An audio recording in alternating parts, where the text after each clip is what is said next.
ಪ್ರೇಮ್ ಅವರು ಇವತ್ತು ಬೆಳಗ್ಗೆ 3:30ಗೆ ಬಂದಿರೋದು.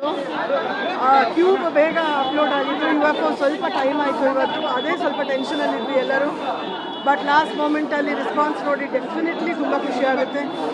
ಮೊದಲನೇದಾಗಿ ಕರ್ನಾಟಕದ ಪ್ರತಿಯೊಂದು ಮೂಲೆಯಲ್ಲೂ ನಮ್ಮ ಸಿನಿಮಾ KDಯನ್ನು ನೀವೆಲ್ಲರೂ ಅಷ್ಟು ಪ್ರೀತಿಯಿಂದ ಅಪ್ಕೊಂಡಿದ್ದೀರಾ. ಅದಕ್ಕೋಸ್ಕರ ನಿಮ್ಮೆಲ್ರಿಗೂ ಧನ್ಯವಾದ. ಮೈ ಹಾರ್ಟ್ ಇಸ್ ಫುಲ್ ಅಂತ ಹೇಳ್ತೀನಿ. I am extremely grateful to everybody. ಇವತ್ತು ಬಹುಶಃ ಈ 5 ವರ್ಷದ್ದು ಶ್ರಮ ಏನು ಪಟ್ಟಿದ್ರು ಧ್ರುವ ಆ್ಯಂಡ್ ಪ್ರೇಮ್ ಇದು ಸಾರ್ಥಕವಾಯಿತು ಅನಿಸುತ್ತೆ. ಸಂಜಯ್ ದತ್ ಸರ್ ಎಷ್ಟೊಂದು ದೊಡ್ಡ ದೊಡ್ಡ ಸಿನಿಮಾಗಳು ಮಾಡಿದ್ದಾರೆ. ಇನ್ಫ್ಯಾಕ್ಟ್ ಅವ್ರ ಲಾಸ್ಟ್ ಹಿಟ್ ಇತ್ತು ದುರಂಧರು. ಬಟ್ ನಿನ್ನೆ ರಾತ್ರಿ ಅವ್ರು ಫೋನ್ ಮಾಡಿಬಿಟ್ಟು KD ಹೆಂಗಾಗುತ್ತೆ ನನಗೆ ಕ್ಲಿಪ್ಸ್ ಕಳಿಸಿ ಅಂತ ಹೇಳಿದ್ರು. ಸೊ ಅವ್ರಿಗೂ ಕಳಿಸಿದ್ದೀನಿ. ಅವರು ತುಂಬ ಖುಷಿಪಟ್ಟರು. Special mention to Sudeep. He is done such a good job. ಅವ್ರ ಹಿಂದೆ ಧ್ರುವ ಬರೋದು ಶಾರ್ಟ್ ಇದ್ದಾರೆ ಲ್ಯಾಸ್ಟಲ್ಲಿ. ಒಂದು ಅಪೇಕ್ಷೆ ತಂದ್ಕೊಡುತ್ತೆ ಸೆಕೆಂಡ್ ಪಾರ್ಟ್ 2 ಅಲ್ಲಿ ಏನಾಗ್ಬೋದು ಅಂತ.